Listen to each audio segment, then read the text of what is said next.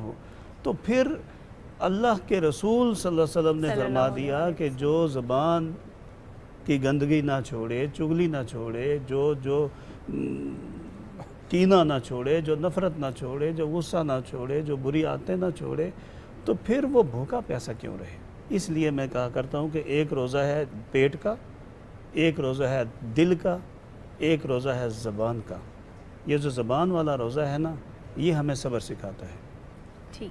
آپ کو غصہ بہت آتا ہے، روزے میں آتا ہے. ویسے بھی بھوک لگی ہے، پیاس لگی ہے، جو نشہ کرتا ہے اسے نشے کی عادت ہے، جو بھی ہے، تو وہ اس وقت اس کے اندر چڑچڑا پن اور غصہ آتا ہے.